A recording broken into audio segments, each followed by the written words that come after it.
Good evening dear students. सभी छात्राओं को मेरा नमस्कार। Today we will discuss bureaucracy and its role. आज हम लोग नौकरशाह एवं उनकी भूमिका पर चर्चा करेंगे। सबसे पहले मैं सीपी भामरी का एक कोटेशन आप लोग बताना चाहूँगी कि सिविल सर्वेंट्स हैव इंटरेस्ट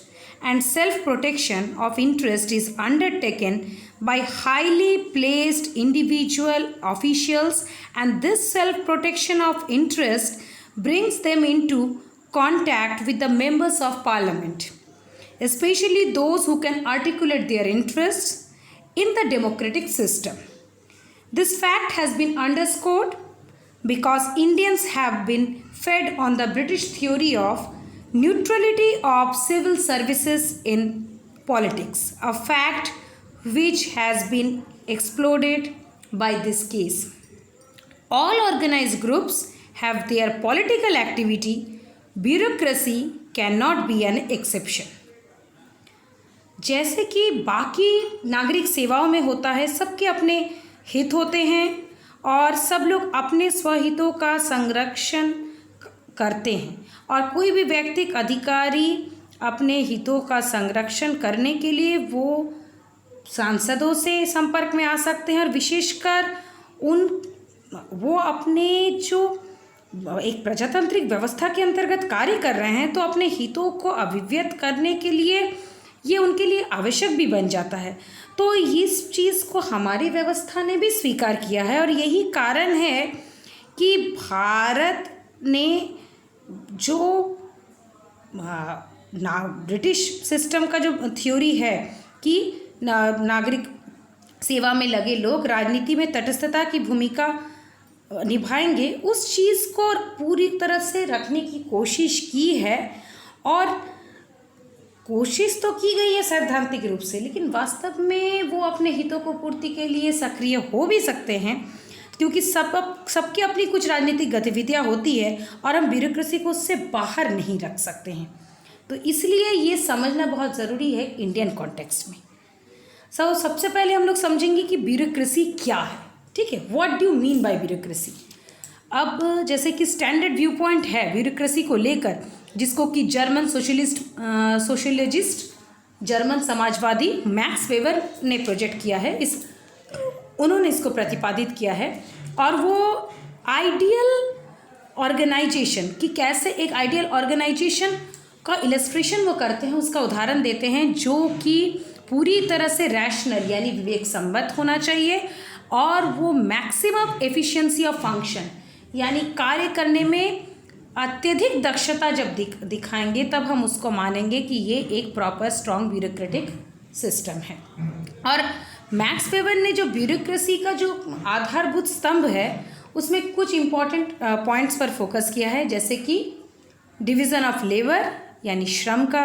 विभाजन होना चाहिए, सबके कार्य निर्धारित होने चाहिए, वेल डिफाइंड ऑथोरिटी हायरार्की, स्पष्ट रूप से पदसोपान निर्मित होनी चाहिए, सत्ता क्लियर होना चाहिए, आदेश की एकता होनी चाहिए, यूनिटी ऑफ कमांड। आप लोग ये सब थ्योरी पब्लिक एडमिनिस्ट्रेशन में भी पढ़ते हैं, और ब्यूरोक्रेसी पब्लिक एडमिनिस्ट्रेशन के अंतर्गत भी एक बहुत ही इंपॉर्टेंट कंसेप्ट है। हाई फॉर्मलाइजेशन यानी एक उच्च स्तरीय औपचारिक संबंध वहाँ पाया जाता है। वहाँ पे प्रोफेशनल एथिक्स को कभी भी पर्सनल मैटर के साथ अटैच नहीं किया जाता है, और औपचारिक रूप से ऑफिस के कार्यालय वातावरण में कार्य किया जाता है। इम्पर्सनल नेचर, अवैयक्तिक उसकी प्रकृति होती है। Employment decisions based on merit, जो भी उसमें नियुक्ति प्राप्त करता है वो योग्यता दक्षता के आधार पर करता है। और कैरियर ट्रैक्स फॉर एम्प्लॉयज़, इसी के माध्यम से जो कर्मचारी है वो अपने कैरियर का निर्माण करते हैं, वे उसी ऑर्गेनाइजेशन में अपने कैरियर को परस्यू करने, आगे भी उच्चस्थ पदों को प्राप्त करने का प्रयास करते हैं, उसी को फील्ड को वो अपना कैरियर का फील्ड बनाते हैं। और इसमें हम distinct separation of members organization और पर्सनल लाइफ्स देख सकते हैं कि लोग जितने भी कर्मचारी हैं उनके संगठनात्मक व्यवहार और उनकी जो निजी जिंदगी है उसके बीच में एकदम स्पष्ट विभेद देखने को मिलता है, और इस तरह से ब्यूरोक्रेसी का एक फॉर्मेट होना चाहिए, ये उसके कोर प्रैक्टिसेस होनी चाहिए। इंडियन कॉन्टेक्स्ट में, जैसा कि मैंने सबसे पहले सीपी भामरी का कोटेशन से ही स्टार्ट किया था, उसी चीज़ को ये समझना बहुत ज़रूरी है कि अगर हम इंडियन कॉन्टेक्स्ट में देखें कि जवाहरलाल नेहरू ने भी द डिस्कवरी ऑफ इंडिया में लिखा था कि अगर हम पब्लिक सर्विसेज के केस को देखें तो जो स्पेशल इम्पैक्ट, एक जो विशेष प्रभाव हमारे यहाँ के निर्माताओं पर पड़ा है, और उन्होंने यही सोचकर, संविधान निर्माताओं पर जो विशेष प्रभाव पड़ा है कि कैसी व्यवस्था किन लोगों के हाथों में व्यवस्था सौंपनी चाहिए कि उसका संचालन कुशलतापूर्वक हो सके, उसके लिए उन्होंने एक स्वतंत्र, पक्षपात रहित और एक दक्ष नौकरशाही की व्यवस्था की अवधारणा को स्वीकृत किया और एक ऐसे संविधान को अपनाने के लिए वो कटिबद्ध हुए जिसमें कि ये सारे प्रजातांत्रिक मूल्य गुंथे हुए होने चाहिए, उससे अलग नहीं होने चाहिए। पंथ निरपेक्षता के मूल्य उसमें गुंथे होने चाहिए, सामाजिक कल्याणकारी राज्य की अवधारणा उसमें होनी चाहिए, जिससे कि एक जो लंबे समय से जो एक उपनिवेशी शासन, एक साम्राज्यवादी शासन के अंतर्गत हम रहते आए हैं, उसको हम उतार कर फेंक सके, उस मानसिक गुलामी को उतार कर फेंक सके, और उससे जो हमारे उच्चस्थ प्रशासनिक वर्ग है वो एक तरह से एक नया ग्रुप बन सकता है। तो ऐसा ना हो कि हमारा एक नया ग्रुप बने जो कि लोगों के हित में कार्य करे, ना कि ऐसा हो जाए कि कुछ उच्चस्थ प्रशासनिक अधिकारी एक ऐसा नया कास्ट तैयार कर ले, एक नया जाति तैयार कर ले जिसमें कि अभिजात्य वर्ग के लोग शासन करें और उसमें बहुसंख्यक जो जनता है भारत की वो उनसे दमित हो। वैसी व्यवस्था नहीं चाहिए, बल्कि हमें ऐसी व्यवस्था चाहिए जिसमें पंथ निरपेक्ष, सामाजिक कल्याणकारी राज्य और प्रजातांत्रिक मूल्यों का संरक्षण करते हुए साम्राज्यवादी व्यवस्था की जितनी भी कुप्रथाएं थी उनको रोकने में नौकरशाह सक्षम हो सके। तो इंडियन ब्यूरोक्रेसी को अगर हम देखें, भारतीय नौकरशाही व्यवस्था में त्रिस्तरीय इसका वर्गीकरण हम देख सकते हैं भारतीय नागरिक सेवाओं का, जो कि हमें ब्रिटिश रूल, जो ब्रिटिश शासन व्यवस्था है उसी से ही हमें प्राप्त हुआ है वो, और आज भी वो नई संवैधानिक व्यवस्थाओं के अंतर्गत कार्यरत है, जिसमें कि 3 वर्ग हम देख सकते हैं नागरिक सेवाओं की। पहला तो all India services, Akhil Bharatiya सेवाएं, फिर सेंट्रल सर्विसेज, केंद्रीय सेवाएं, और स्टेट सर्विसेज यानी राज्य सेवाएं। जो IPS, जो इंडियन एडमिनिस्ट्रेटिव सर्विसेज है IAS, और इंडियन पुलिस सर्विसेज है IPS, ये दोनों फर्स्ट कैटेगरी के अंतर्गत आते हैं, यानी all India services, Akhil Bharatiya सेवाएं के अंतर्गत आते हैं। संसद और राज्य विधानमंडल के कॉन्टेक्स्ट में यह है कि वो चाहे तो संसद और राज्य विधानमंडल एक आवश्यक विधायन को पारित करके उनके किस प्रकार उनकी नियुक्ति की जाए उसका नियमन कर सकती है, और जितने भी उनके अधिकारी है उनके कार्यों की क्या स्थितियां होनी चाहिए, कार्यों की क्या शर्त होनी चाहिए, इसको तय करने के लिए भी आवश्यक विधि निर्माण का कार्य वो कर सकती है। इसी तरह जितने भी नागरिक अधिकारी होते हैं वो एक प्रकार के एक वर्ग का निर्माण करते हैं, और इस वर्ग को, ये वर्ग कहीं ना कहीं प्रशिक्षित, दक्ष, स्थायी एवं इनको अपने कार्य के लिए पारिश्रमिक प्राप्त होता है। तो कहीं ना कहीं ये जो व्यवस्था होती है, ये व्यवस्था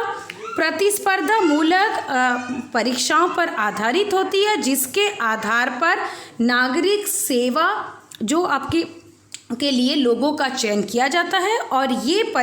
इन परीक्षाओं का आयोजन आपके जितने भी पब्लिक सर्विस कमीशंस हैं, लोक सेवा आयोग है, वो केंद्रीय स्तर पर केंद्रीय सेवाओं के लिए और राज्य स्तर पर राज्य सेवाओं के लिए लोगों का चयन करते हैं। इसके बाद अगर हम देखें कि जो नौकरशाही का जो उत्तर औपनिवेशिक भारत में अगर हम स्थिति को देखें तो यहाँ पर नीति निर्माण जो है वो वास्तव में मंत्रियों की एक कहीं ना कहीं वो सबसे वरीयता का चीज़ होता है कि वही तय करते हैं कि वो उनको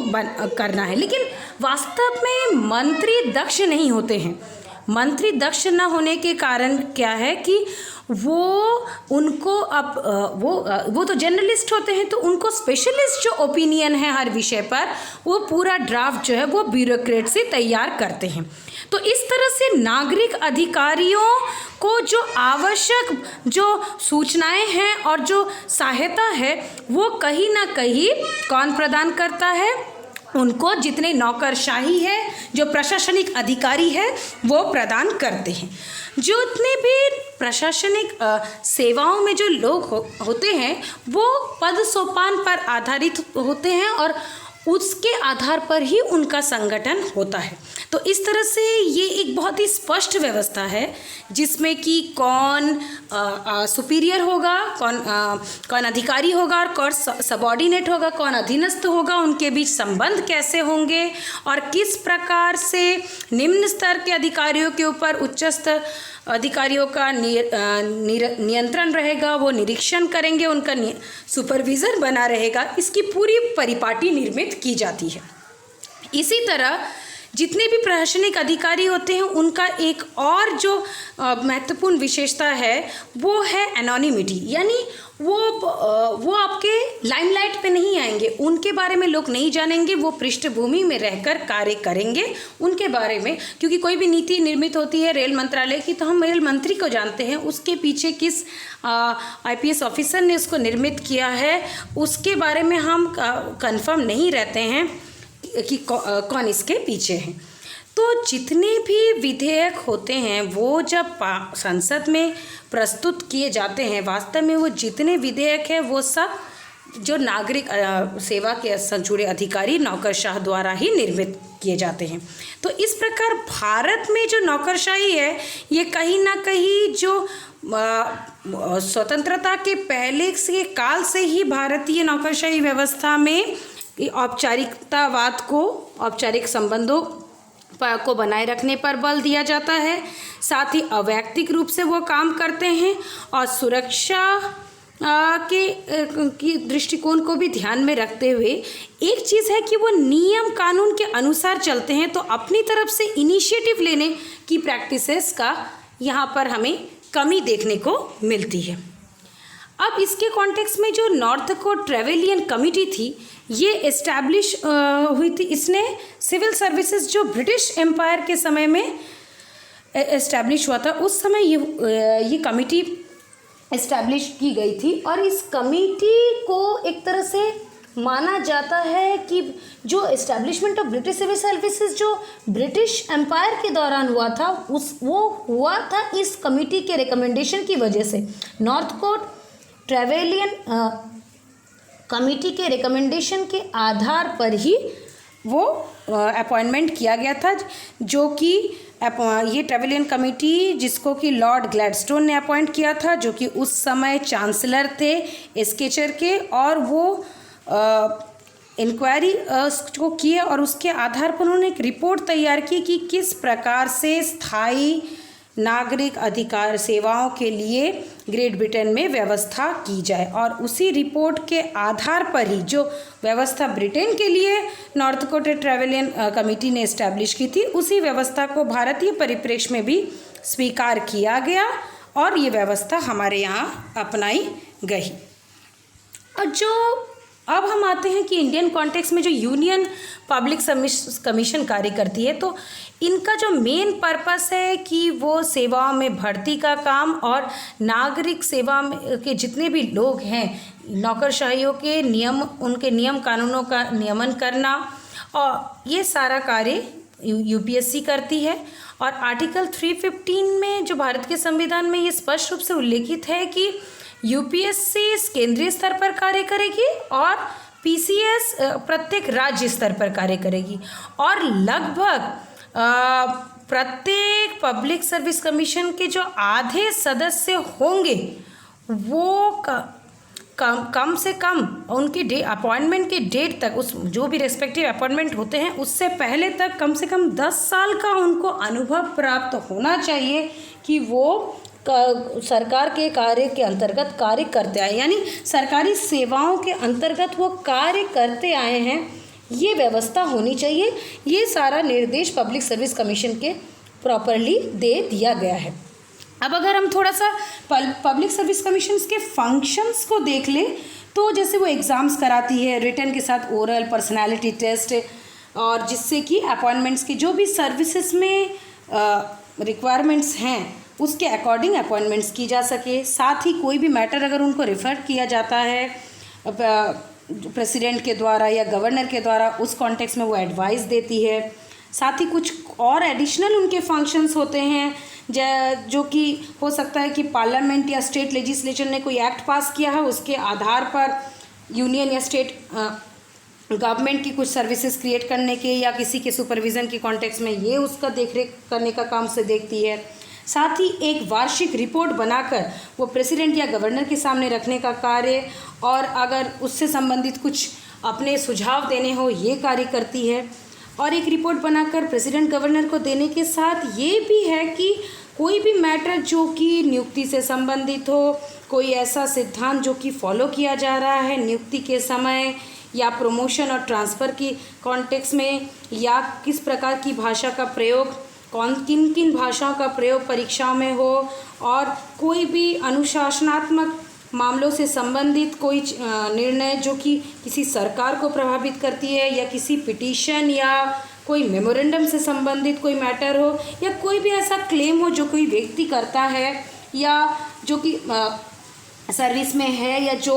ऐसे गवर्नमेंट पोस्ट को सर्व कर चुका है, या कोई भी पेंशन से रिलेटेड मैटर हो, कोई इंजरी का मैटर हो, ये जो गवर्नमेंट पोस्ट को धारण किया है उनको सॉर्ट आउट करने का जो उनसे जुड़ा हुआ मैटर हो उसको करने का अधिकार यूपीएससी के पास होता है। साथ ही यूपीएससी को है ये भी अधिकार मिला हुआ है कि अगर राज्य सरकारें उन्हें रिक्वेस्ट करती है तो गवर्नर अगर उसके लिए सिक्योरिटी को सैंक्शन करती है तो प्रेसिडेंट और को या किसी और संस्था को वो असिस्ट कर सकती है उनको कुछ नया स्कीम, कोई जॉइंट रिक्रूटमेंट का प्रोग्राम बनाने से संबंधित या कोई सर्विसेज क्रिएट करने संबंधित, जिससे कि स्पेशल क्वालिफिकेशन हम किसी पोस्ट के लिए रिक्वायर्ड है तो उससे संबंधित जो प्रावधान है उसको निर्मित करने का काम यूपीएससी कर सकती है। अब हम देखते हैं कि रोल ब्यूरोक्रेसी का बेसिकली रोल क्या है। अगर हम ब्यूरोक्रेसी के रोल पर फोकस करें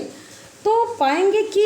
जो planning for protection of consumer interest यानी उपभोक्ताओं के हितों का संरक्षण कैसे हो, इसके लिए योजना बनाना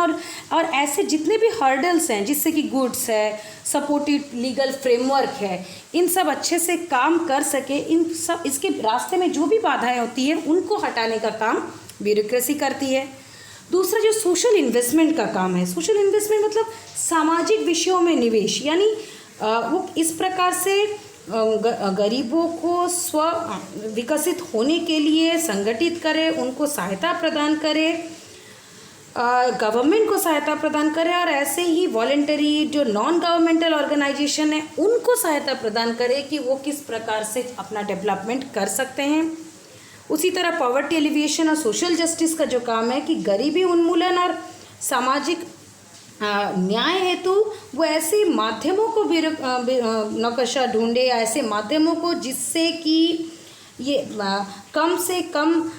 उपलब्ध संसाधनों का अधिक से अधिक दोहन करके प्रभावी रूप से महत्वपूर्ण मामलों में हस्तक्षेप करते हुए गरीबी का उन्मूलन करते हुए सामाजिक न्याय कल्याण के मार्ग को प्रशस्त किया जा सके।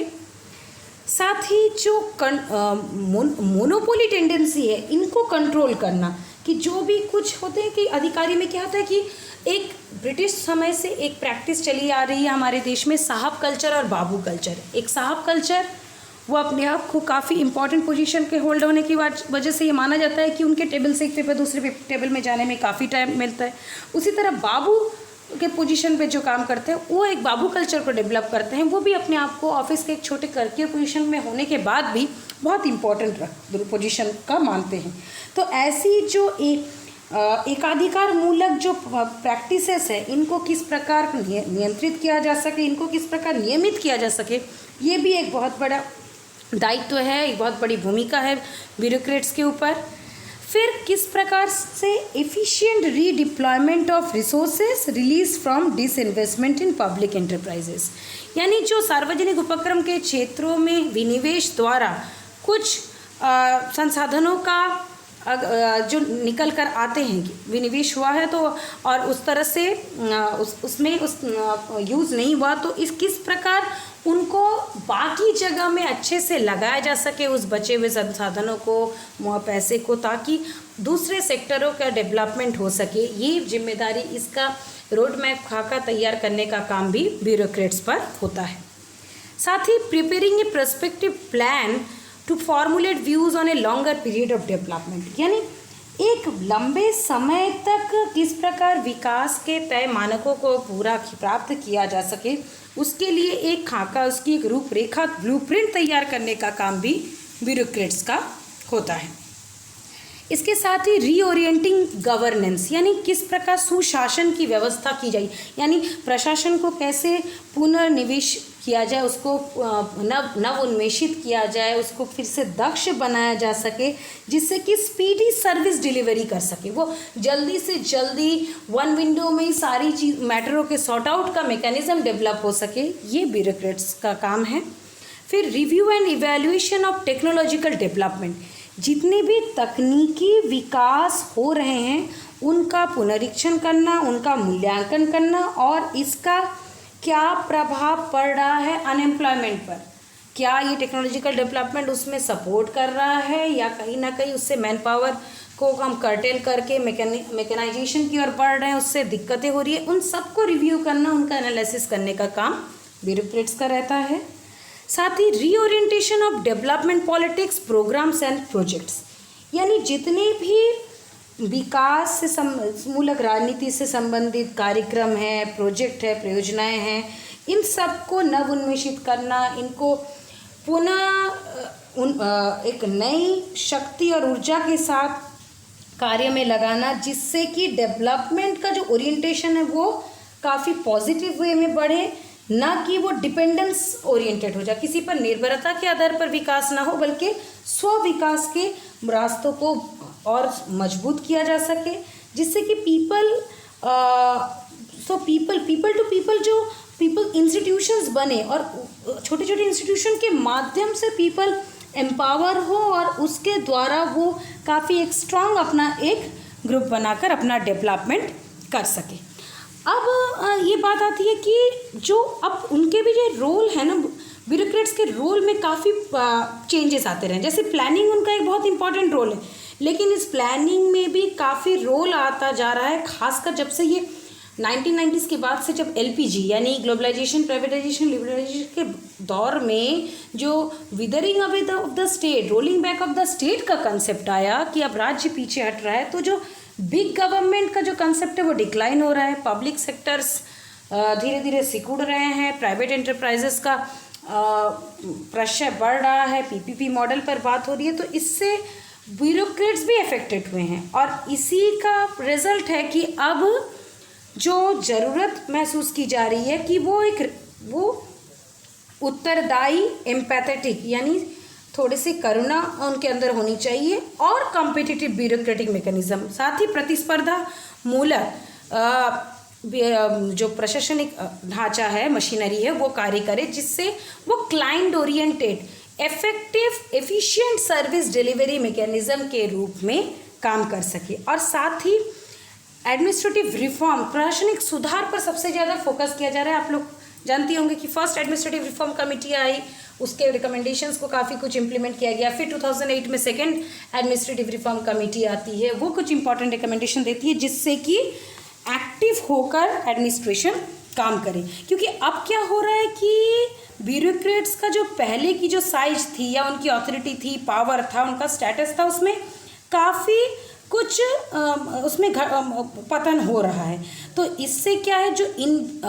कुछ इनबिल्ट ऑपोजिशन उसमें ब्यूरोक्रेट्स में आते हैं। तो इसलिए ये ज़रूरी है कि न्यू इकोनॉमिक पॉलिसी के सक्सेस के लिए ये ज़रूरी भी था। तो अब वो फिर से नव उन्मेषित होकर कैसे नए परिस्थितियों में कार्य करे, क्योंकि 1950s के डिकेड की हमारी नीड्स दूसरी थी और अभी की नीड्स दूसरी है, उसके अकॉर्डिंग वर्क करे, इसके अकॉर्डिंग उनके रोल्स में चेंज होना ज़रूरी है और इसी पर ये फोकस किया जा रहा है। क्योंकि हमारे यहाँ जो चेंजेस हो रहे हैं और उस चेंजेस के बेसिस पर ही प्राइवेट सेक्टर जब इम्पॉर्टेंट रोल अपना रही है मिक्स्ड इकोनॉमी में, तो उसके अकॉर्डिंग ब्यूरोक्रेट्स के रोल में भी चेंजेस आ रहे हैं। अब अगर हम चेंजिंग रोल ऑफ ब्यूरोक्रेसी की बात करें तो 1951 में अगर हम देखें कि हमारे यहाँ बस 5 ही जो सेंट्रल पब्लिक सेक्टर के अंडरटेकिंग्स थे, PSU थे, और उसमें लगभग इन्वेस्टमेंट था 29 करोड़ का। लेकिन आज हम देखेंगे कि लगभग 243 एंटरप्राइजेस है जिसमें 1,78,628 करोड़ का इन्वेस्टमेंट हुआ है। यानी अब जो है, अब ये उम्मीद की जाती है कि ब्यूरोक्रेट्स एक स्थिरता प्रदान करने वाली भूमिका अपनाएंगे, क्योंकि अभी जो नई प्रजातांत्रिक व्यवस्था है और वो व्यवस्था बनी रहे और वो व्यवस्था दक्ष रूप से कार्य कर सके,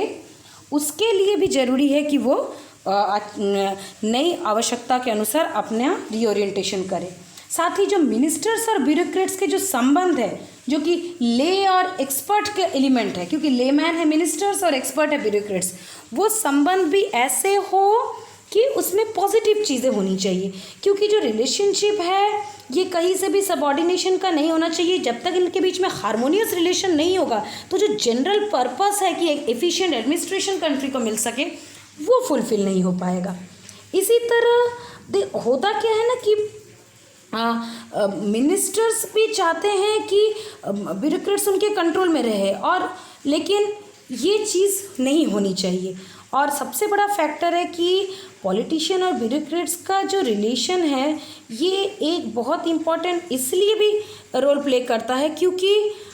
नेशनल, अगर हम बात करते हैं कि नेशनल इंटीग्रेशन को प्रोटेक्ट रखना है, राष्ट्रीय एकीकरण को बचाए रखना है, तो इसमें जो नागरिक सेवाओं का जो जाल बिछा हुआ है यूपीएससी से लेकर पीसीएस के माध्यम से, तो वो लोग अगर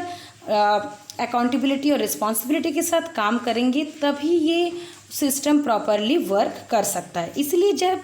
पॉलिसी फॉर्मुलेशन मिनिस्टर्स का एक विशेषाधिकार है तो उसको किस प्रकार ठीक से लागू करना है उन नीतियों को, और कैसे डे बाय डे प्रतिदिन के जो प्रशासन को चलाना है, ये ब्यूरोक्रेट्स का काम है। तो इन दोनों में किस प्रकार तारतम्य बनाए रखें। जब तारतम्य बना रहेगा तभी कहीं ना कहीं जो ब्यूरोक्रेट्स है वो दक्षता के साथ बदलती हुई परिस्थितियों में काम भी कर पाएंगे। और यहाँ पर वो एक विषय वो भी आ जाता है कि neutrality versus commitment of civil servants की जो ये बात है कि इंदिरा गांधी के रेजिम में आप लोग जानते हैं कि कमिटेड ब्यूरोक्रेसी के कंसेप्ट पर बहुत फोकस किया गया था, फिर उसको डिस्कार्ड किया गया कि प्रॉब्लम है कि ये किस प्रकार इसमें सुलह किया जाए। तो निश्चित रूप से यही है कि कमिटेड ब्यूरोक्रेसी के कंसेप्ट को अडॉप्ट नहीं किया जा सकता, क्योंकि अगर वो तटस्थ नहीं रहेंगे तो वो बदलते हुए गवर्नमेंट के साथ तालमेल बैठा के काम नहीं कर सकते। क्योंकि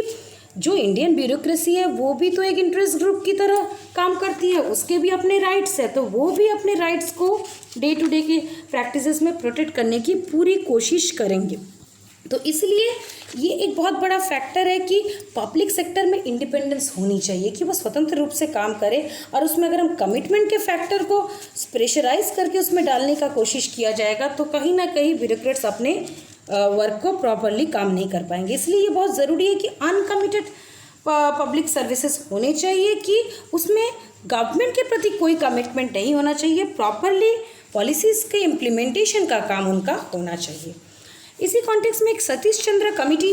इस्टेब्लिश हुई थी, और सतीश चंद्र कमीशन ने यूपीएससी की ये कमेटी थी जो कि जो एग्ज़ाम का सिस्टम है, जो परीक्षा की प्रणाली है जो हायर सिविल सर्विसेज के लिए है, वो एग्ज़ाम इसका था कि system of examination to the higher civil services, या इसी को सतीश चंद्र कमेटी नाम दी गई कि किस प्रकार उच्च नागरिक सेवाओं में जो परीक्षा की प्रणाली है उसकी जो यूपीएससी की कमेटी थी ये वास्तव में अपॉइंट की गई थी ताकि पुनरीक्षण किया जाए और जो सिलेक्शन, जो चयन करने की प्रक्रिया है उसका मूल्यांकन किया जा सके, जिससे कि उच्च पदस्थ अधिकारियों की नियुक्ति होती है। और उसका उन्होंने क्या किया, इस कमेटी ने अपने स्टडी के बाद एक रिपोर्ट सबमिट की थी 1989 में, और इसमें उन्होंने कुछ इम्पॉर्टेंट अपने रिकमेंडेशन दिए थे कि कैसे इंडियन सिविल सर्विसेज में सिलेक्शन, चयन की क्या प्रक्रियाएं होनी चाहिए। जैसा कि उनका एक रिकमेंडेशन था कि एक फेयर प्रोपोर्शन में सक्सेसफुल जो कैंडिडेट्स हैं, जो सफल उम्मीदवार है, वो कम से कम वो कुछ मात्रा में तो वो आए, वो गांव से आए, छोटे शहरों से आए, केवल बड़े नगरों का उसमें दबदबा ना रहे, नहीं तो वो उन लोकल क्षेत्रों की आवश्यकताओं के अनुसार अगर वहाँ उनका अपॉइंटमेंट कर दिया जाएगा तो वो कार्य नहीं कर पाएंगे। फिर दूसरा, जो पुअर और डिप्राइव्ड सेक्शन है हमारी इंडियन पॉपुलेशन का, उनको भी इंडियन सिविल सर्विसेज में जो हायर पोजीशन है उसमें आने का मौका मिलना चाहिए। और 1987 का जो एग्ज़ाम था, उस समय के बाद से हम ये ट्रेंड देख रहे हैं कि धीरे धीरे ऐसे कैंडिडेट्स की संख्या बढ़ रही है। इसी तरह जो बाद के भी जो रिजल्ट्स हम देखते हैं कि लगभग 55% कैंडिडेट्स धीरे धीरे शेड्यूल कास्ट, फिर 48% कैंडिडेट शेड्यूल ट्राइब्स जो कि लो इनकम ग्रुप से हैं उनसे भी आने लगे। तो अब ये प्रैक्टिस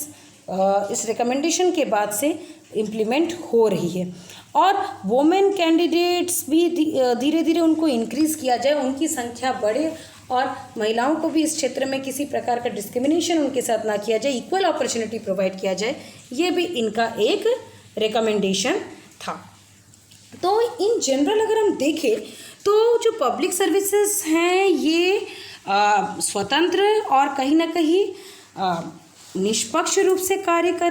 करने के लिए ये बने हैं। और जो इनके अंदर कमियां आई गई हैं, जैसे कि अब रेड है, लाल फीताशाही है, करप्शन का मामला है, या उनका राजनीतिकरण हो रहा है, हो जाता है कार्य करते करते, या ब्राइब का इशू है, ब्लैक मनी का फैक्टर है, करप्ट प्रैक्टिसेस में इनका लॉबी कल्चर वो डेवलप कर लेते हैं। तो ये सब लीगेसी का रिजल्ट है, क्योंकि हम एक फॉरेन रूल के अंतर्गत रहे हैं और उसी के साथ ही कुछ जो राजनीतिज्ञ हैं वो भी अवांछित अपनी भूमिकाओं का निर्वहन करते हैं। और विशेषकर अगर हम राज्य स्तरों पर देखें तो ये प्रैक्टिसेस बहुत ज़्यादा है। तो इन सब का कुल मिलाकर प्रभाव ये पड़ता है कि कुछ बुरी प्रैक्टिसेस हमारे यहाँ उभर कर देखने को मिलती है, लेकिन वो होते हुए भी वास्तव में हमारे यहाँ ये स्वतंत्र रूप से कार्य करने के लिए क्रियाशील है। और कहीं ना कहीं आज हम लोग जो ई-गवर्नेंस मैकेनिज्म से अंतर्गत वर्क कर रहे हैं, ये जो ऑनलाइन प्लेटफॉर्म्स काम कर रहे हैं, ये सब ना कहीं हमारे ब्यूरोक्रेट्स की दूरदर्शिता का ही फल है कि हम इस तरह के प्लेटफॉर्म्स को यूज़ कर रहे हैं। तो वो गवर्नेंस में ई मैकेनिज्म को लाना, टाइम के साथ चेंजेस लाना पॉजिटिव भी हो रहा है, साथ में नेगेटिव प्रैक्टिसेस भी बनी हुई है। और यूपीएससी को तो ये माना जाता है कि एक तरह से वो बुलवर्क ऑफ डेमोक्रेसी की तरह काम करता है, वो आधारशिला, वो दीवार की तरह वो काम करता है प्रजातंत्र की, और मतलब मजबूत दीवार जिससे कि प्रजातंत्र की बुनियाद खड़ी है। और एक तरह से वो चार जो पिलर्स होते हैं डेमोक्रेसी के देश में, उसमें से एक पिलर की तरह काम करता है संघ लोक सेवा आयोग के लिए, ये कथन कहा जाता है। और बाकी जो तीन पिलर है वो माना जाता है सुप्रीम कोर्ट को, चुनाव आयोग को और नियंत्रक एवं महालेखा परीक्षक को। तो कुल मिलाकर अगर हम देखें तो भारत में जो व्यवस्था है उसके अंतर्गत हम ये आशा कर सकते हैं कि जो पब्लिक सर्विस कमीशंस हैं ये जो राजनीति और प्रशासन के क्षेत्र में ये एक बहुत अच्छा योगदान दे सकते हैं, जिससे कि प्रजातांत्रिक एवं दक्ष प्रशासनिक व्यवस्था कायम हो सके और वो जो इकोनॉमी जो आर्थिक शक्ति है उसका प्रॉपरली डेमोक्रेटाइजेशन होना चाहिए, यानी और वो भी प्रोपोर्शन टू द डेमोक्रेटाइजेशन, यानी उन आर्थिक शक्तियों का उचित अनुपात में प्रजातंत्रीकरण हो, जिससे कि राजनीति में कहीं ना कहीं उत्तरदायित्व, जवाबदेहिता को प्रभावी रूप से सुनिश्चित किया जा सके और प्रशासन भी जवाबदेही हो समाज के प्रति। और इसके लिए बहुत ज़रूरी है कि लोग जन सहयोग बढ़े, मतलब जन सहभागिता बढ़े और राजनीतिक नीति निर्माण के क्षेत्र में जनता आगे बढ़कर भाग ले और साथ ही एक मतलब सशक्त और डायनेमिक जो लीडरशिप है वो सोसाइटी के हर लेवल पर उभर कर आए। और इन सब में जो एक लीडरशिप देने का काम वो ब्यूरोक्रेट्स अपने अपने लेवल पर काम कर सकते हैं। तो इस तरह से वो हमारे एक तरह पूरे जो सिस्टम के कह सकते हो आधार स्तंभ की तरह वो काम कर रहे हैं। और कहीं ना कहीं जो एलिटिस्ट कैरेक्टर है वो कुछ ना हद तक बना रहेगा, लेकिन वो रहते हुए भी कहीं ना कहीं जनरल मासेस के इंटरेस्ट में उनको काम करना पड़ेगा, क्योंकि अगर इस तरह से वो काम नहीं करते हैं तो कहीं ना कहीं एक प्रॉब्लम ये बनी रहेगी कि सोसाइटी में पूरी तरह से डेवलपमेंट के जितने भी प्रोग्राम्स गवर्नमेंट तय करती है उसको प्रॉपरली इम्प्लीमेंट करने में दिक्कत आएंगी, क्योंकि जनरलिस्ट के लिए ये कभी भी पॉसिबल नहीं है कि वो मिनिस्टर्स को कई मैटर में वो सजेशन नहीं दे सकते हैं। और होता क्या है, वो जनरल एडमिनिस्ट्रेटर की तरह काम करते हैं, तो मिनिस्टर्स को पर्टिकुलर टेक्निकल सब्जेक्ट्स के लिए उन्हें स्पेशलिस्ट से डिस्कशन करना बहुत आवश्यक होता है। तो ऐसे में जो होल सिस्टम है बहुत कॉम्प्लिकेटेड होता है, इसलिए मिनिस्टर्स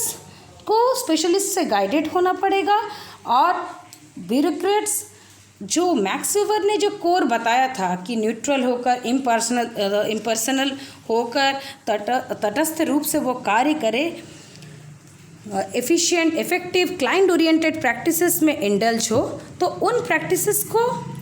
जितना डेवलप किया जाएगा इंडियन कॉन्टेक्स्ट में, तभी इंडियन ब्यूरोक्रेसी अपना पॉजिटिव रोल प्ले करने में कैपेबल होगी। Thank you.